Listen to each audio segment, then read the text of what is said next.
President. Senate Bill 172 comes to you from the Health and Human Services Subcommittee. It's a very simple bill, but does a very important thing. The leading cause of death for newborn babies in the first year of life is congenital defect, and the #1 congenital defect is heart defects. Now, this bill mandates that all children born in Oregon in birthing facilities will be screened for that. And the screening for it is really very, very simple and easy to do. It's non-invasive, and it can save children's lives. The ones we're most concerned about are congenital defects you can't hear through a stethoscope or see by observing the baby, and some of these babies go home and die suddenly a month or two later, and we don't find out until afterwards, of course, what happened. Can I have unanimous consent to use a visual aid, please? Granted. Thank you, Madam President. This is the way we screen. It's very simple. It's called a symmetry machine. Most of us have these in our offices. It only takes a second to do it. I'm going to show you how it's done very quickly and make it certain that everyone understands it's simple and easy to do. Max, can you have your finger?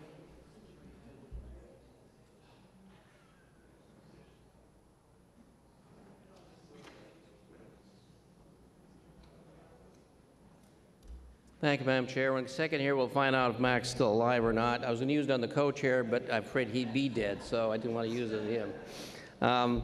It quickly tells you what their oxygen level is inside their bloodstream and how fast their heart's beating, and that's a simple screen you do. It takes about 3 minutes. You do one on the finger and one on the foot. And Max, I'm glad to tell you you have an oxygen level of 96%, which is excellent. I assume you're a non-smoker. And you have a heartbeat of 74, which means you work out regularly. Thank you.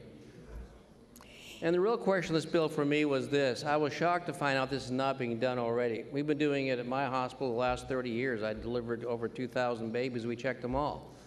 We found out that it's a hit and miss thing, and in many parts of the state, including, until recently, Portland and other areas, some hospitals are doing it, some of them weren't.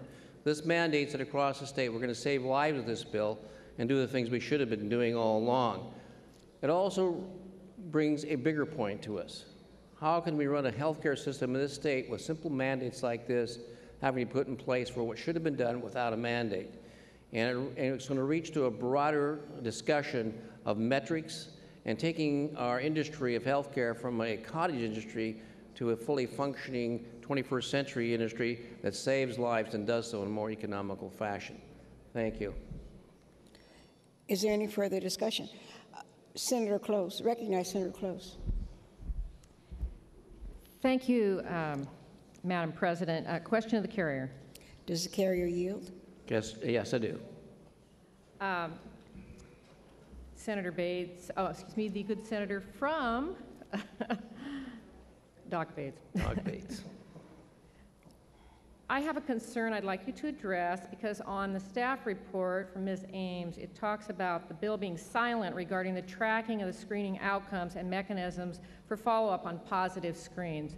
So if parents received the word that this test was positive, it's silent on what the enforcement of the rules, once accepted, would be. And farther up, it talks about the staff of OHA working with the Department of Justice. So I would like you to address your understanding of what the procedures would be should the parents receive the positive test.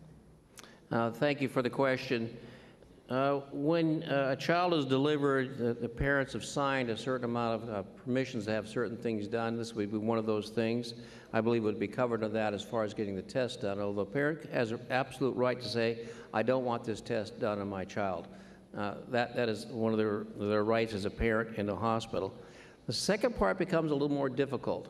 If we find that there's a probable congenital defect, the next step would be get an echocardiogram. We'd have to have permission from the parent for doing that also. If they granted that and a congenital defect was then found, and it was a life-threatening defect, then there would be a discussion with the parents on whether to go forward with what would probably be pretty invasive surgery. If the parents were opposed to that and it was considered a life-threatening defect, I believe that would then become something that would go to trial. Thank you for your question. Thank you. Is there any further discussion? If not, Senator, do you wish to close? I do not. Thank you. The question now arises upon the